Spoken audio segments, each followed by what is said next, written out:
Buenas tardes, noches. Vamos a iniciar el cuarto ciclo de conferencias de Astrofísica y Cosmología, la ciencia del cosmos, la ciencia en el cosmos. Hoy tenemos la primera conferencia. La conferencia inaugural la va a impartir el profesor Willy Benz, de la Universidad de Berna, en Suiza. Tratará sobre cometas y planetas y nos contará resultados recientes obtenidos con la misión Rosetta. El profesor Willy Benz es catedrático de la Universidad de Berna y director del Centro Nacional Suizo de Competencia en Investigación planetas. Este es un centro de excelencia suizo en donde realmente el énfasis es uno de los primeros con un énfasis muy fuerte en lo que es la investigación básica. El profesor Willy Benz inició su carrera con su tesis doctoral que presenta en la Universidad de Ginebra en 1984. Después realiza estancias postdoctorales en el Laboratorio Nacional de los Álamos y en la Universidad de Harvard en Estados Unidos y desempeña tareas docentes en la Universidad de Arizona y de Ginebra hasta 1977, cuando se incorpora como profesor a la Universidad de Berna. Ha recibido numerosas distinciones y premios, como el Milton Fan Award y el Thomas Temple Hobbs Prize de la Universidad de Harvard. Desde 2007 es miembro científico externo de la Sociedad Max Planck y ha sido presidente de los comités científicos más relevantes del Observatorio Europeo, del Hemisferio Austral y de la Agencia Espacial Europea. Ha publicado más de 190 artículos en revista de alto impacto, con más de 13.000 citas. Es un experto mundial en la modelización y simulaciones hidrodinámicas, que ha utilizado para entender procesos que tienen lugar en una amplia variedad de problemas astrofísicos de gran importancia en nuestros días. Ha estudiado temas tan variados como explosiones de supernova, binarias degeneradas, binarias de rayos X y fragmentación de nubes moleculares, en donde se forman las nuevas estrellas y alrededor de esas estrellas se forman los planetas. Desde el descubrimiento del primer exoplaneta en 1995 por Didier Queloz y su director de tesis, Michael Mayer, se ha dedicado a comprender la gran diversidad de exoplanetas y sistemas planetarios observados en nuestras galaxias, los cuales difieren enormemente de nuestro propio sistema solar. El profesor Willy Benz ha combinado observaciones y modelización. Desde el punto de vista observacional, el profesor Willy Benz está fuertemente involucrado tanto en el desarrollo de misiones espaciales y en instrumentación para telescopios en tierra, con el fin de estudiar los objetos tanto del sistema solar y detectar y caracterizar exoplanetas. Lidera la misión de tipo S de la Agencia Espacial Europea, conocida como CEOPS, y que se lanzará en 2017. Esta es la primera misión que la ESA realiza de este tipo y lo que llevará a cabo es la caracterización de exoplanetas que son del tipo supertierra, son un poco más pesadas y más grandes que la Tierra, alrededor de estrellas brillantes. Desde la vertiente teórica ha aplicado modelos hidrodinámicos al estudio de aspectos esenciales en la formación de exoplanetas y su evolución. En particular, ha hecho estudios de acrecimiento de planetesimales con el fin de formar grandes planetas del tipo de la Tierra, y uno de los aspectos fundamentales a la hora de comprender los sistemas planetarios que vemos en otras estrellas es la migración de planetas. La existencia de planetas gigantes cercanos a las estrellas es muy difícil de explicar si uno utiliza el sistema solar como ejemplo.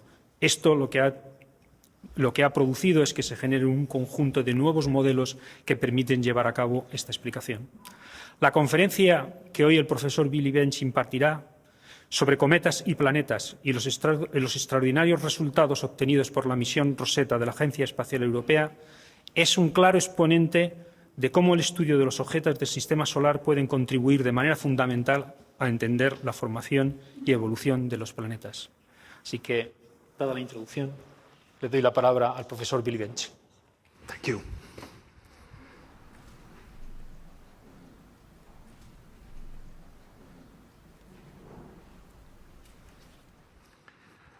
Okay, first of all, thank you for these kind words. I'd like also to thank the Foundation for giving me the opportunity to speak to you about comets and planets. And then I apologize not being able to tell you this in Spanish, but I will do it in English. So the title of the talk is Comets and Planets. And I could not resist in showing you a picture of a comet because these are the pictures we know comets from. This is a picture that was taken in 2009 from the Paranal Observatory in Chile. You see here the 8.5 meter telescopes, and you see here the comet that is huge over the whole southern sky. And I was there at the time, and it was really like that. It was absolutely fantastic. So, except by being beautiful in the sky, you may wonder, why comets? Why should we bother about comets? Well, there are a number of things we need to learn about comets. We would like to know their composition. We would like to know their properties, the material properties, their shape, their orbit, the families. These objects come in families. And the number statistics. Which comets come from where? And with this information, we hope that we can then get some clues about the formation of our own planetary system, our solar system. Now, I work mostly on this side. I'm not the one that does make the measurements. I try to use what people provide here to get information about the formation of the solar system and planetary systems in general. Now, if you want, you can look at this like a detective story. It is something that you have evidence, people do some measurements, you collect some data, and then you do some serious detective work, and you try then, in the end, to reconstruct what has happened a long time ago. And it is as difficult as normal detective work. It's only on TV that it works in 45 minutes and the crime is solved. Here it's much more complicated than that because it takes 4.5 billion years of history to trace back, and you have only very few clues to trace back this history. And sometimes the clues are confusing, sometimes there are error bars, we measured the wrong thing, a thing didn't work, and so it is complicated. But nevertheless, we try to reconstruct what has happened. Now, you can ask the second question is, why are comets the good object to study to reconstruct this history? And in order to understand that, you have to look a bit at the life of a comet. So I draw a time axis here that will give you the lifetime of the comet. First, there is the birth. Birth of the comet happens during the very early stages of the solar system, during the first few million years, maybe out 200 million years.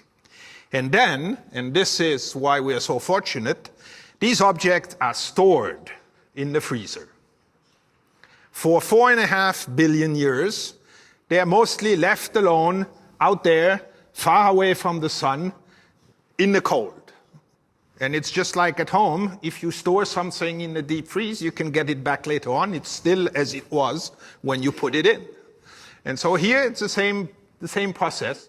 We go get these relics out of the freezer and look at them and try to infer what has happened.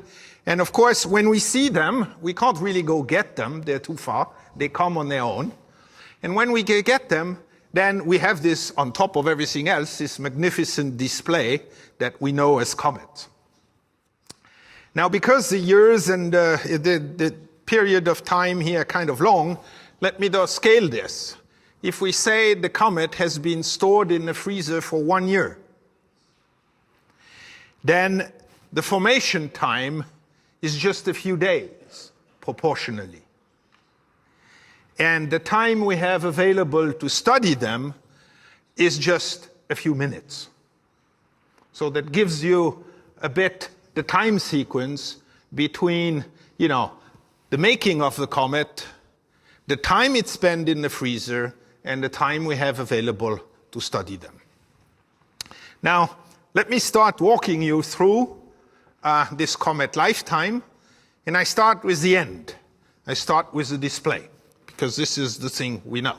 Here is a comet, and I'm not going to do much of a nomenclature, but I will just tell you that a comet is what we see most of the time, when we can see them with the naked eye, is this huge tail that ranges several hundred thousand, up to 1 million kilometers in size. This is the first picture I showed you that fills the sky. And then you have a coma here, where the tip of the comet is. The sun is to your left. Here is a coma, which is big. It's 50,000 kilometers. But basically, this beautiful thing hides the most important object that you are interested in.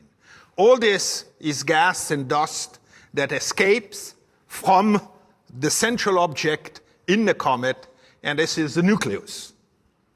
This is a solid part that hides in this coma, 50,000 kilometers inside. This is 2 kilometers inside. So it's a tiny little thing. Comets are a few kilometers in size only. And they're hiding in this huge thing, and they're creating this huge display because they evaporate. This gas is coming out of these objects, and it's being thrown out in the solar system and illuminated by the sun, and that's what you see. But in the center, in the heart of this comet, sits a nucleus that's not much bigger than a few kilometers. Here I have a family album of all the comet nucleus that have been visited by spacecrafts. That's why we have pictures of the nucleus. So you see, you have the most famous one, Comet Halley, up here, 15 kilometers. And then you have all the other ones, the one you saw before. And of course, one of very famous one in these days is this very strange name comet. Nobody can remember. Churyumov-Gerasimenko, which is the name of the Rosetta comet. So here you have the family album, and as I tell you, is you first collect the evidences. And so you send your expert team to the object. In our case, it is the Rosetta spacecraft, which went to investigate the comet. And this sort of funny bird is almost like an albatross, very huge wings here, which are the solar panels, each of them being 14 meters in size. And the body of the spacecraft is just 2 by 2 by 1.8 meters in size. This is the mission. And what's absolutely fantastic about this mission, and quite unique, is if you overlay a timeline here. And you ask yourself, you look at when it happened. The idea of a rendezvous mission to a comet came in the mid-80s. It was sort of synchronous with Halley's passage. That sort of triggered enthusiasm of everybody for comets. And then it was selected as a mission early 90s by ESA. It was then built, launched in 2004, and then it traveled 10 years to reach the comet last year after 10 years of travel.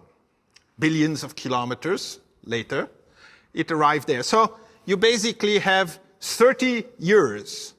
It's a scientific project that lasted 30 years from the concept to the first data that arrive. Most of the people that started the project are retired. It's a new generation that works on the results. And that new generation has received the documents to say, if you push this button, then it happens this, but never touch this button, and so on. So there's a whole translation of information that had to go through 2 generations over these things. Now this, I'm not going to go into the detail. The orbiter itself has 13 instruments. The lander has 10 instruments. And here is the journey, the voyage of this comet.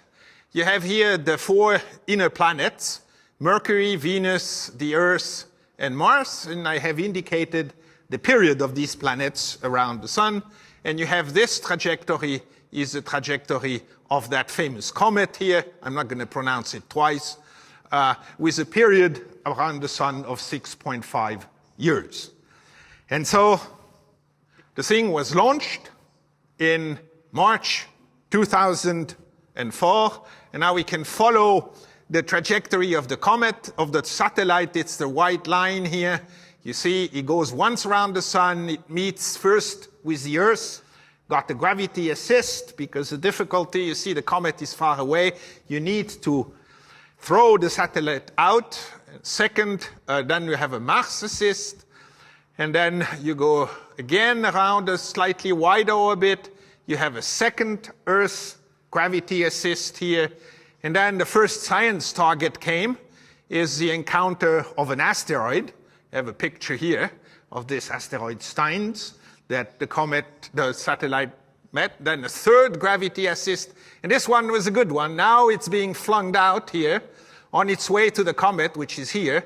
You cross another asteroid, make a pretty picture, and you continue on the thing. Now here you got into deep space hibernation because things take time out here.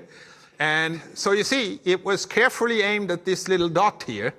And then it was woke up out of hibernation. And then thereafter was the rendezvous maneuvers. And then the famous arrival at the comet. Shortly thereafter, the start of scientific data taking. A little bit later, the famous episode of Philae, the launching of the lander. And now it continues, and as the comet nears the sun, the tail develops. And the closest approach will be this August to the comet, to the sun, and then the thing goes away, and the mission will end by the end of this year, the nominal mission. If everything works fine, I'm sure they continue following the comet. But this is sort of the plan. This is, in a nutshell, all what happened and will happen in the future. And I'm sure you all seen the famous pictures of this comet. And here's one.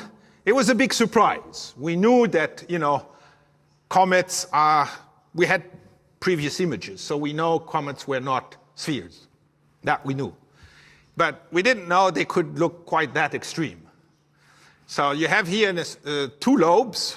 The main lobe here called also the body, and the head here, and you have the dimensions. And this thing rotates around this axis in about 12 hours. So it's a fairly complicated object. But this is a shape model. This is not a picture. This is a shape model they'd made out of the pictures. And out of that, you can get a volume of this object. You can get the mass out of this object.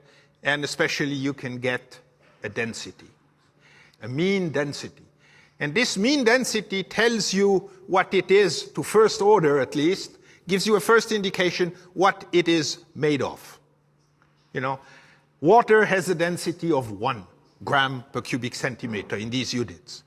This has a density less than water. That means this thing floats on water. If you put it on water, it floats. Right? Rocks have a density of 2.33 grams per cubic centimeter. So even though it looks like a rock, it is not a rock. It is much lighter than that. It is even much lighter than ice, water ice. And so this led people to conclude that this object is more than half empty. There is a lot of voids in the comet. We don't see them because on the surface, there is a surface with dust and things, but you don't see inside. So one of the big challenges of future exploration would go to see inside these objects, to see how it looks. For the moment, we can look at the surface, but we surely would like to look inside. But from these measurements, we can already say that what we will find are holes, porosity. We don't know if these holes are big or very small. So this would tell us how these comets were made, if they were sort of brought together by big rocks or assembled from dust grains that will change the size of the holes inside. So this is one of the things we learned now about this comet. And by the way, we had this knowledge already for a number of objects in the solar system. They are asteroids. They also have very low densities, indicating they too are porous. And that again tells us stories about how these objects were built. Now then I couldn't resist by showing you pictures. You know, these are things, it's absolutely fantastic. I mean, look at the details you see here. Look at the quality of the pictures here. I don't know, I said this morning to someone, I don't know if you remember what you thought when you saw the first picture, right? I mean, everybody went, wow. Really, this was not what we expected. So this is not the very first picture. This was taken not so long ago when they flew at 20 kilometers. And the size of this picture is about 3 kilometers times 2 kilometers here. And you see this. It's just astonishing. Then the famous Philae came and was dropped in November on the comet. And it came down, you know, it is hard to land on a comet. First of all, you saw the shape, right? First surprise, the landing, it's not so easy when you see that shape. You have to find a suitable landing. This thing is rotating. Everything is happening at the same time. So it was really a challenge to land these things. But nevertheless, it was attempted. And it went down and touched down the ground exactly as foreseen. Except the harpoons didn't do their job. Because the thing, you see, this object is so small that you virtually have essentially no gravity. So when you touch down, you bounce back, but nothing takes you back again, or very little. And so the idea was, at touchdown, you would fire harpoons in the ground, and at the same time have a little rocket on top that would make sure you anchor yourself in the comet and don't jump out. And this didn't work as it should have. There are many, many, many things that could have gone wrong here. And this was one little thing. And it was not even that catastrophic because the comet bounced, but it didn't, and that was the fear of everybody, bounce away back into space. Right? But that was not the case. The shock was smooth enough and the energy absorbed enough so that the rebound just took the Philae about 1 kilometer high up and drifted and landed here, and then it bounced again and landed there. And then it pretty much stopped. So you can look at it as a positive thing. There was always, you know, it didn't work and so on. So you can look, the glass is half empty. Or you can look at it the positive way with the glass half full. We landed 3 times on the comet. So this is, you know, this is the positive thing about this. We didn't do it just once, but 3 times. Now the problem is it's here, it's sitting here, and we have not been able to see it so far. It is here you have the landing, the ellipse where people believe it is. It's located here now. But it hasn't been sighted yet. It hasn't been sighted yet, and there has been no signs, no signal coming from Philae that I know of so far. The problem is the lander had the battery for 3 days, and the 3 days are over.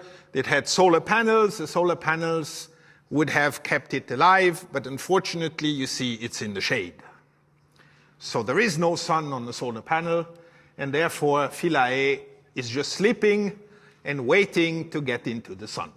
So we're waiting until the sun shines here, and hopefully Philae will come back to life. So in the meantime, here's this sort of a selfie from Philae, where you can see one of his legs here, and that's sort of the environment in which the lander has been stuck. Now, we go back to the composition of the comet. There's a lot of data that are coming from the orbiter, and there's a lot of things that are happening. And I'm not talking about everything. I will basically be talking about the thing that sort of is useful to my purpose, the formation of planets. So here you have the comet, and you can see here there are jets of gases streaming out of this nucleus. And you have the orbiter that orbits this nucleus, and on board this orbiter you have what's called mass spectrometers, which capture this gas and analyze its composition. So obviously this thing is not as good as having a lander that measures the composition on the spot, because you don't know if everything is being ejected here. You don't know the fractionation that occurs in that process. But you can at least measure a lot of things. And one thing people were always interested in knowing is the water. Is there water on these comets? And what other kind of ices there is? And so here's an example of a result that came out this year, where you have here the comet. And at each of these moments, this mass spectrometer was making measurements. And you see up here what this instrument have seen. The yellow line is water. The blue line is CO2, carbon dioxide. And you can see that the composition, or whatever the mass spectrometer measures, depends on the orientation of the comet.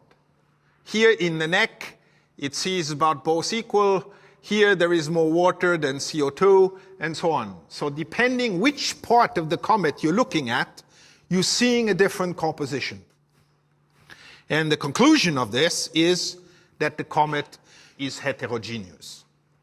It's not a nice ice cream that you can buy, like this, nicely mixed, smoothly mixed and homogeneous.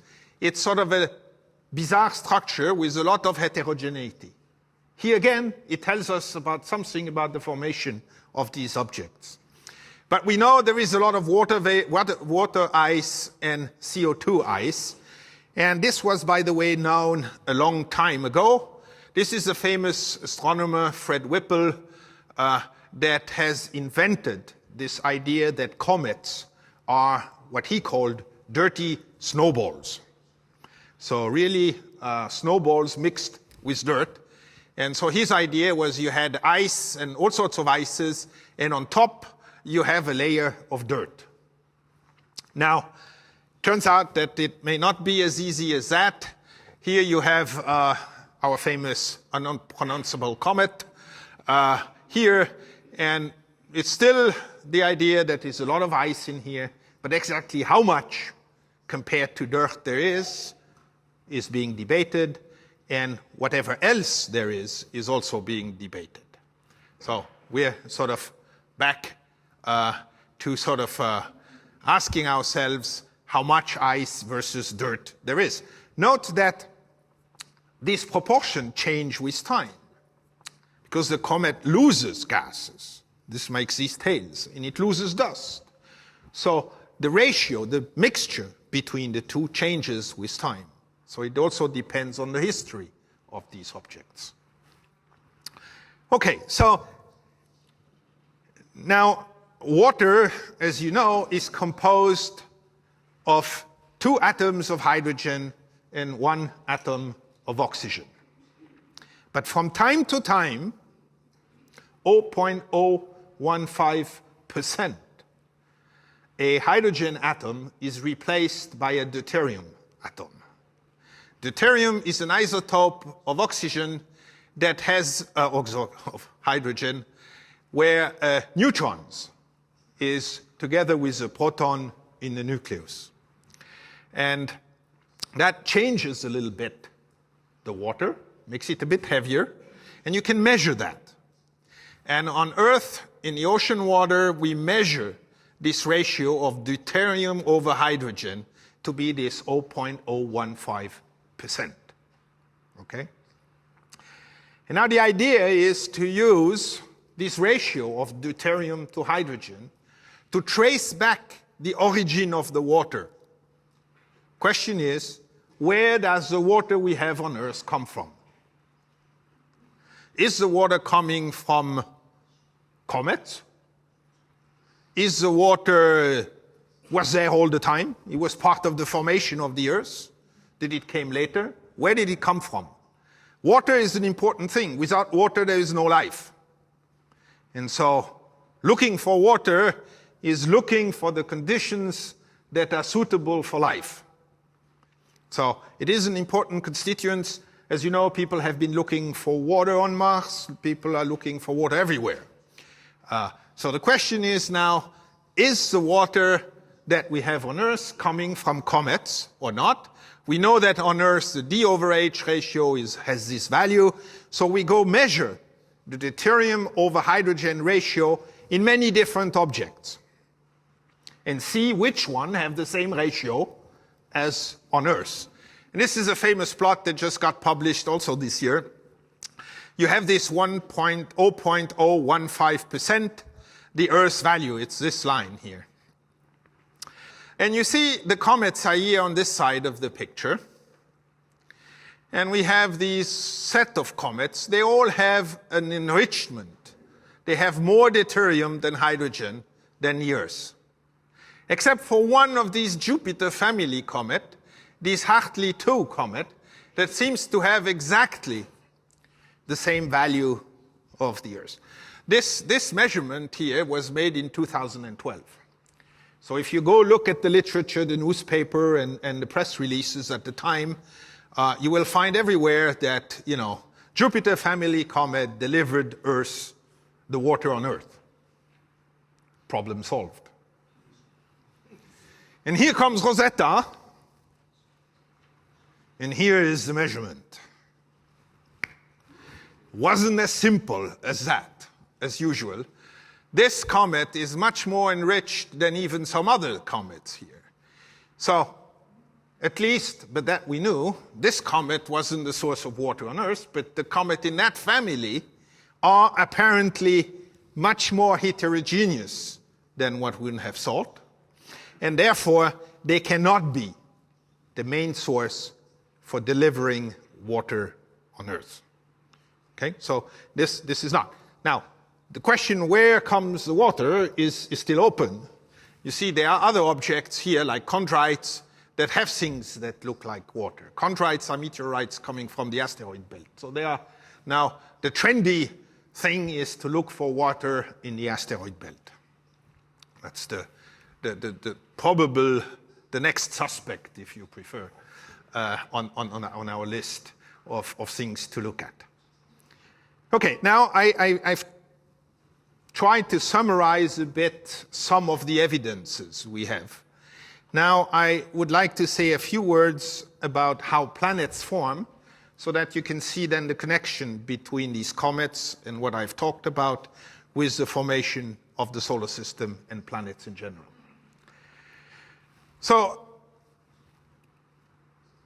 planets or planetary system form, it starts with a gravitational collapse of a gas cloud that forms a disk-like structure that evolves, out of which planets are growing, and at the end, you have a planetary system as we know, our own, and by now we know many others outside the solar system. So, if you want, it is in stages, it goes through like this, and we even have pictures, astronomical pictures of various elements along this sequence. You can see some of these disks. You can see debris disks here when the system is clearing. We have astrophysical evidence that this sequence is correct. We do not see our own history because the solar system is past. We cannot go back in time. But we see other systems, and we can figure phases during which our own system, would have had to go through as well. So we can see some of these things. The important thing is these disks. And now a disk is schematized here. Here, where you have the star in the middle, and then you have this disk. Now is the side view of the disk. And it turns out, because the sun is very hot, that the temperature of this disk decreases as you move outwards. And you have here typical, it's very hot in the center, 2000 degrees. It's getting sort of nice and temperate at 1 AU. Right? It's not by chance. It's just where we are, because we don't like it too hot and we don't like it too cold. So it's just about right. And then when we go further out, it gets very cold. And now, depending on the temperature, different element can condense and become solid. Very close in, you have metals and rocks. As you move out, you have water ice and other ices. And the further out you go, you have more and more of these ices that condense. And I showed you this dirty snowball model and the content of CO2 ices and water ice. So we know that comets must originate from these outer regions of this disk. If they formed, they must have formed out here, because in here there would be no ices in the comet. First conclusion, right? These objects are formed however which they form, but they are formed outside here. So how is this formation working? So again, the time axis here, and the blue part of this arrow tells you that there is gas present. The gas disk is still there, and at the end, you don't have the gas anymore. The disappearance of the gas occurs sort of 5 million years typically after the formation. 5 million years later, the disk of gas clears. So you start with dust. It's a construction game. The idea is to use the dust that is in the interstellar medium, that is everywhere, and to aggregate the dust in bigger and bigger elements. First thing are planetesimals. These are objects a few kilometers in size. These are exactly the size of comets. So somehow you take a large amount of dust grains, you make some of those. Those then aggregate to form what we call embryos. Now, there are some new theories that say these dust grains do not agglomerate to make those, but they directly become big as that. And I show you an example later on. And then these guys erode or break and create the smaller ones. You see? So if you follow the dashed line, you conclude immediately that these little objects, the comet-like objects, are either an agglomerate of dust grains, or they are fragments of bigger things. They have been once part of bigger things. Okay, so then these objects here, they are still in the gas, and they're starting interacting with the gas. There is some gravitational interaction between this body embedded in the gaseous disk. And if they are very massive, they even create gaps. You see here is a Jupiter planet inside a disk of gas, makes a hole in the disk. And then you form Jupiter out of that. It accretes all this gas. And building a giant planet takes roughly 10 million years.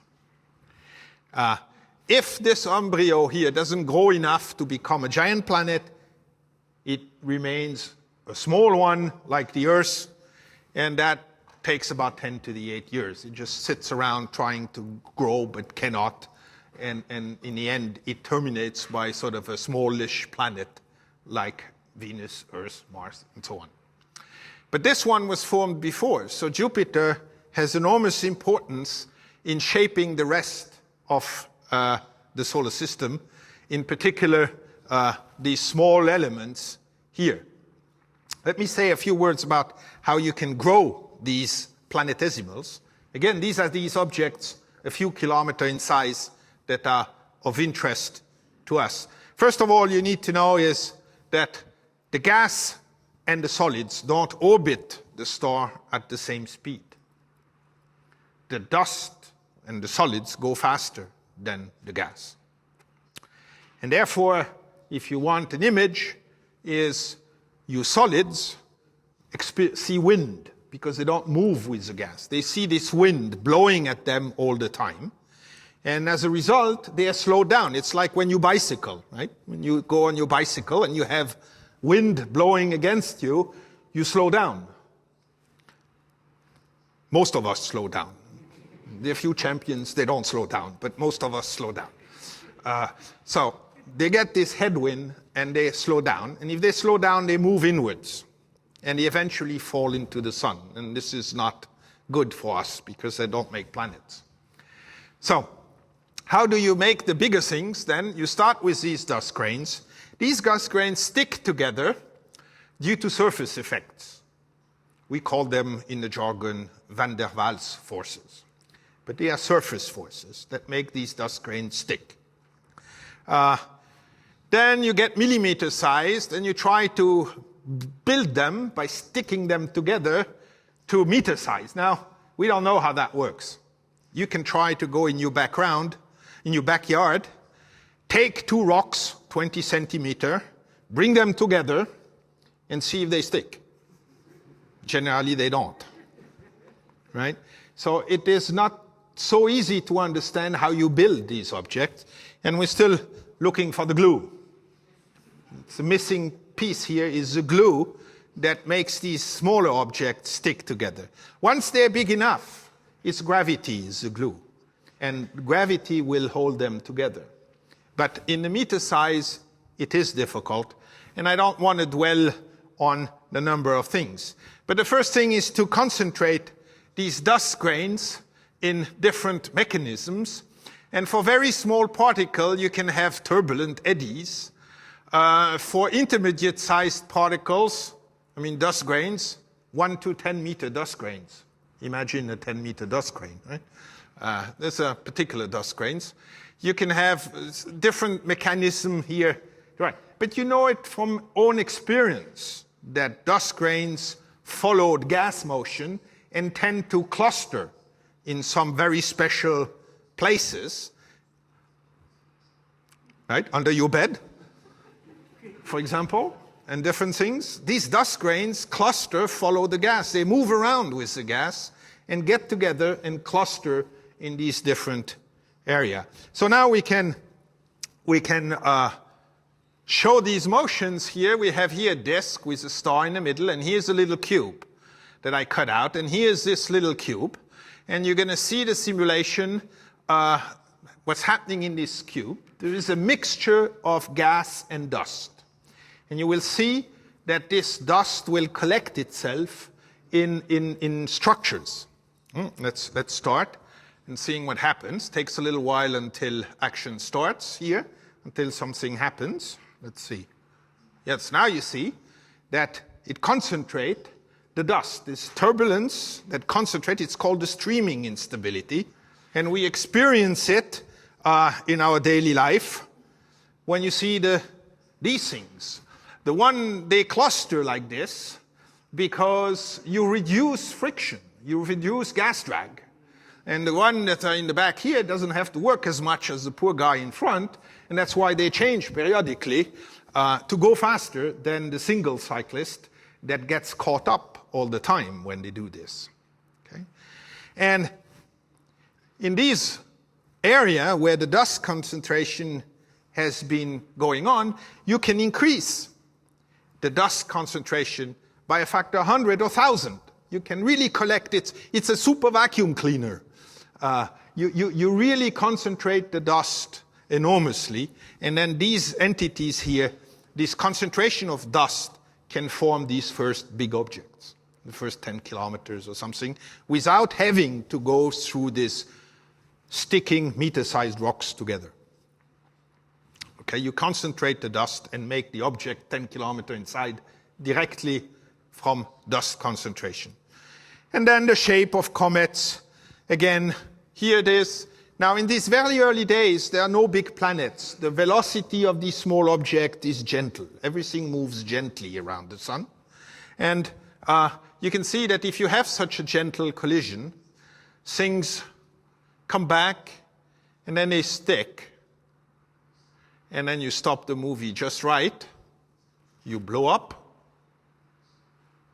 And it looks very similar, right? So you can really build these kinds of two-lobe structures from these kinds of collisions. Of course, you can also, and that's sort of the competing theory, you can build this structure by erosion. And so we still don't know exactly which is which. But this is erosion, and we know that erosion works, right? We see funny structures on Earth that are the result of erosion by water, by wind. This is a thing in the Sahara.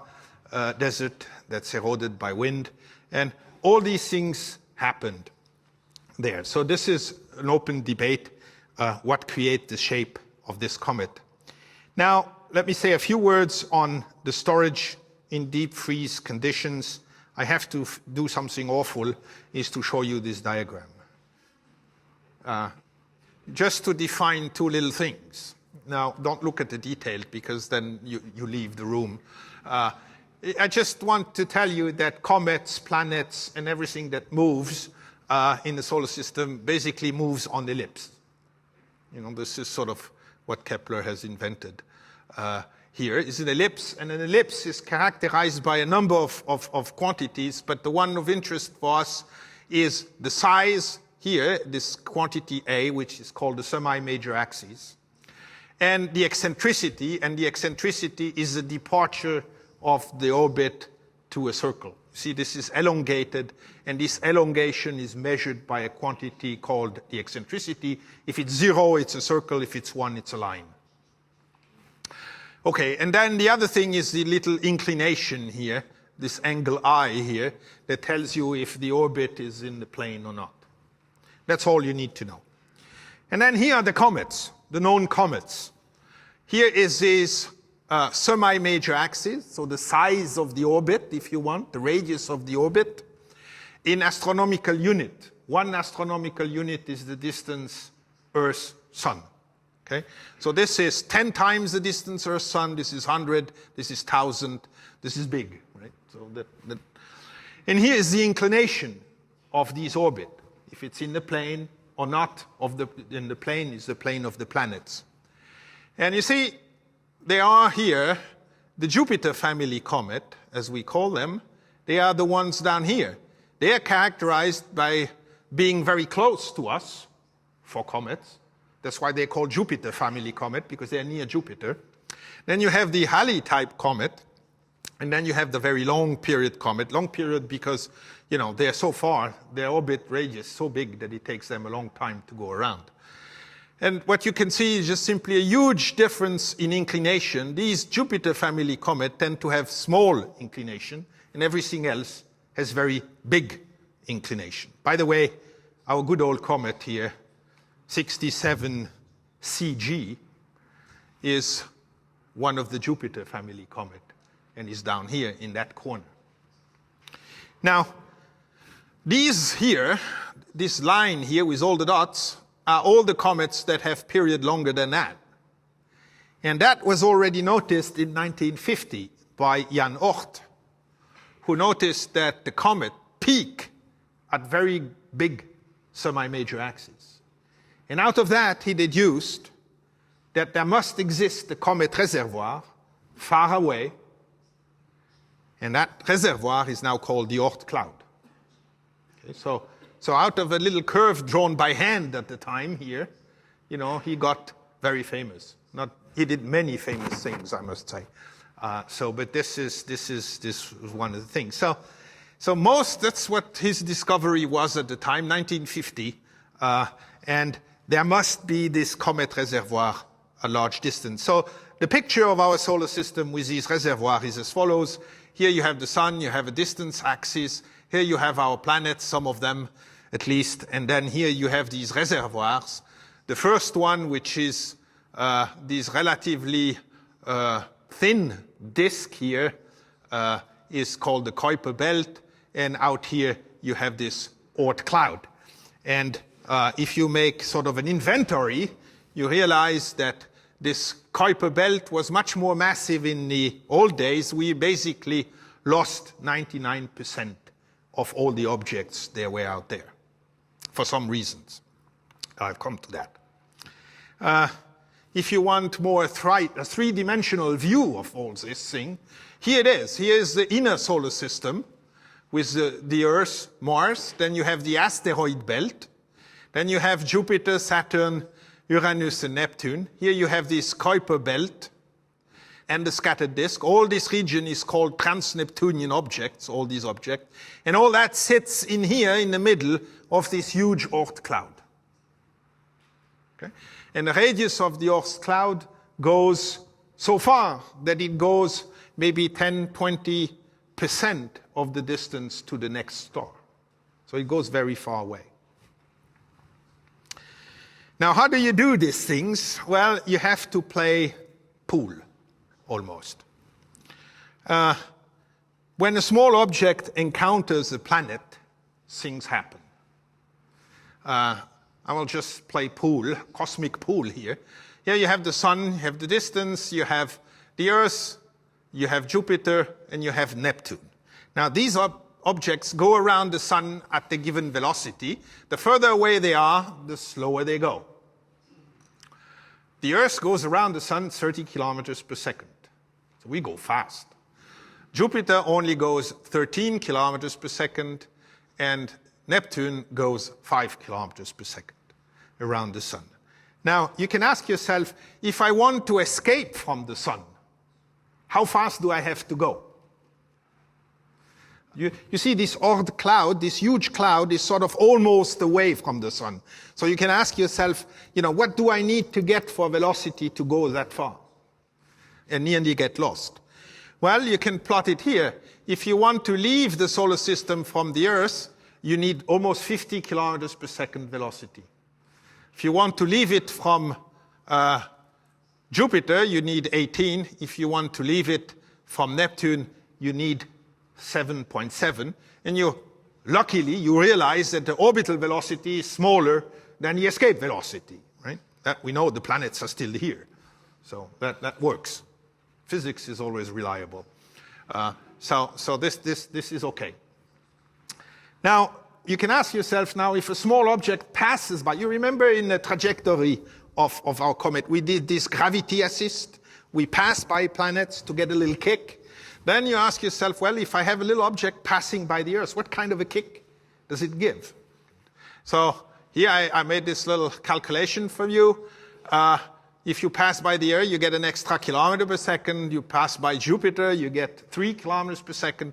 You get to Neptune, you get 1 kilometers per second. For an average encounter, of course, it depends how close, how far, and all these sorts of things. So, now, what I want you to realize, and the reason why I tell you all this, is that these are the mechanisms that shaped, that sculpted the solar system and made sure these comets that were formed in the icy region, sort of around here, get kicked out so far and put in storage. This is a mechanism to put these objects in the deep freeze storage. Is these encounters. And I can show you here a simulation. This is a dramatic one. But this is the road we are going to. This is a projection of the solar system seen from above. You have here the orbits of some of the major planets, in red Jupiter, in white Saturn, in blue Neptune, in purple Uranus. And you have the dimensions here, and the green stuff are little objects, cometesimals, little objects that orbit the sun. Now, for you who know your story, you will have realized this is not the correct solar system. In the real solar system, Neptune is further out than Uranus. And the orbit of Neptune and Uranus are much further out than they are here. So this is a very different solar system. But this is the solar system we think was there at the beginning to explain this comet business, this comet reservoir, this Oort cloud, this Kuiper belt, and all this delivery into deep freeze. Because if you do it with the solar system we have today, it doesn't work. So you're looking up for another solar system that makes the thing work. And this is part of this detective story. And this is a thing, so now we can let it go. Things will start moving. And you have time running on top here, you see, in millions of years. So we're up already 100 million years gone by. And, things do what they are supposed to do. They go around the sun. And they go, and nothing much happens. The orbits of the planet wobble a little bit, so you think, it could be unstable, but it is not. It works fine. And then you would be tempted to turn off the computer and say, well, no. But then by chance, it's a weekend and you forget to turn it off. And this thing runs during the weekend. And then now you will see when you get to 880 million years what happens. Boom. The thing literally explodes because Jupiter and Saturn have crossed a resonance, a 1 to 2 resonance. And this has created havoc in the solar system. It has destroyed most of these asteroids or Kuiper belt objects or comets you had out here and thrown them out at large distances, some of them inside the solar system even. And it has, notice now, the planets are in the right order. Neptune is the one further out, and Uranus is inside the orbit of Neptune, and the distances are correct. Now Neptune is at 30 astronomical unit. So the thing you need to sculpt this Comet Reservoir, and you need some event like this. And this event, by the way, does for you a lot more. This is a good thing. You know, you buy one and you get many. It ejects the Kuiper belt. It explains the late heavy bombardment, why we do have so many craters on the moon. The Trojan satellites, the resonance, and many other things that I don't want to go into the detail. But these are the key elements that this model explains. This model was proposed in 2005 by a set of 3 papers from people coming from Nice Observatory in France. And that's why it's called the Nice model. And it's, you know, in English, it's a nice joke because it's a nice model. So that is, it is the purpose of this thing. But the bottom line that I want you to remember is that it was very different in the early days. And you can trace back there because you study these little bodies. Now, it can get really complicated because planets also interact with the disk. And I have here a simulation of what happens. This is a top view, this is a side view of a planet embedded in a disk here. And the planet grows from 30 Earth masses to 300 Earth masses. And what you see here is how the disk and the planet interact. And you see all these funny structures. These are resonances. These are concentration of gas at very peculiar places in the disk. And the bottom line, I mean, why is this important? Why I'm showing you this is because at the end, here we are now a Jupiter mass. You see, you have now created a certain number of signatures in here. First, you have this gap. And the other thing is that you have these very funny shapes here. Now, I said this is a concentration of gas. These concentration exert forces on the planet. These forces are not central. That means there is a torque. No students like that. Physics students like torques. Don't worry if you don't understand the details of this.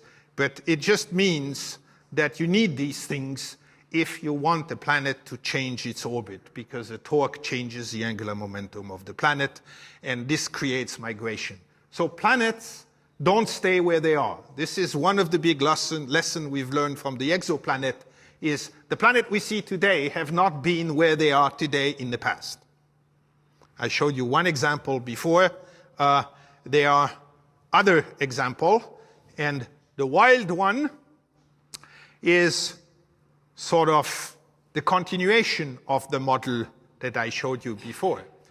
Imagine here, this is sort of the latest twist to this thing. It's called the Grand Tac Model and puts all the pieces together. And again, I mean, you have to realize this came to be because of comets and small bodies and the dynamics of all these small bodies.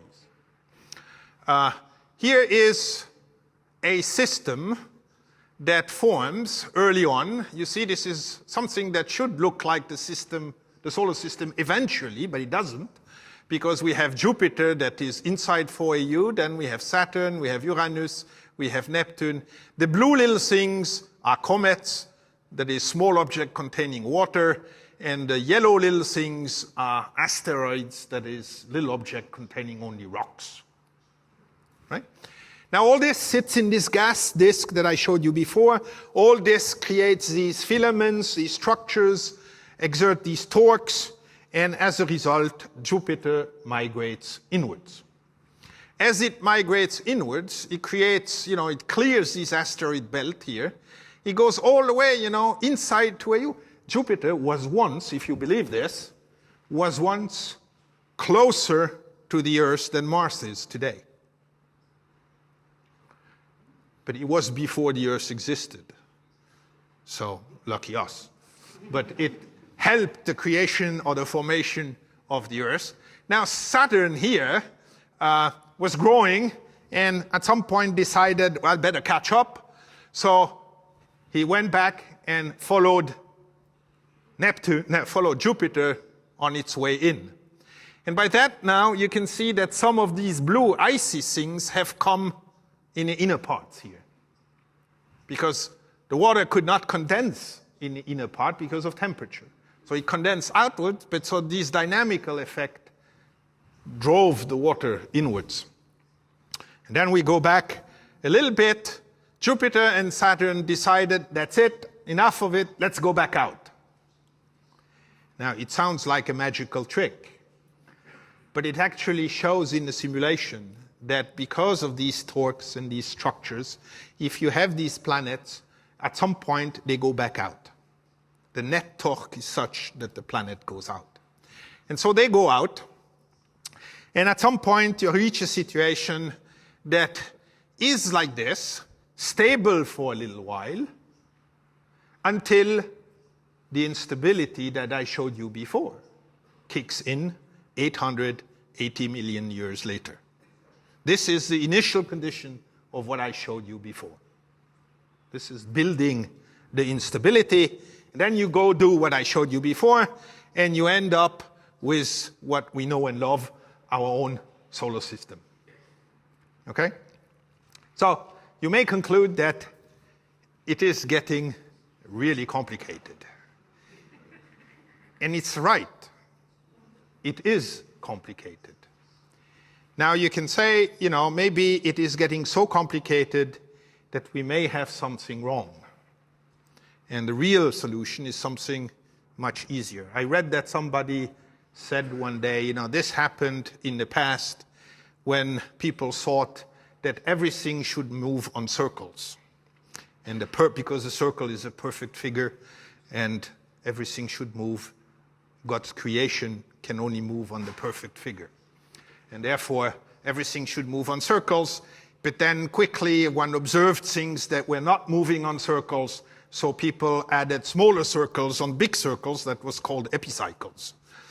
And they started adding those, and it was getting really complicated until Kepler came and said, it's all ellipse, guys. And then it was just one figure, and everything was clear, and then came Newton and explained why it was ellipses. And so that was it, right? So maybe we're on the wrong track. I don't know. That's why we study these objects, and that's why the story is not over, and that's why detective work doesn't finish in 3/4 of an hour like on TV, right? So I'd like to conclude with a few comments here. Comets are small in size, but they are important tracers of what happened in the past in the solar system. And they give us really good clues of what things, because they have been stored in this deep freeze and haven't changed for so long. The funny thing is, without comets, there wouldn't be planets, and without the planets, we wouldn't see comets. So there is a close link to these two, and that's why I chose this title for this talk, because the two wouldn't go without each other, which is kind of funny, because a thing like Jupiter, the size of Jupiter, it's not necessarily related with a small core of a comet of a few kilometers inside. What we've learned from the statistics and the dynamics and the characteristics of comets is that the formation time of our solar system was quite violent. There was a lot of things, a lot of dramatic dynamical events that happened in those days. And Well, this is what we try to learn, and the comets end their life for our pleasure in a final big grandiose display, and Rosetta was a key actor in trying to get most out of this display. Thank you for your attention.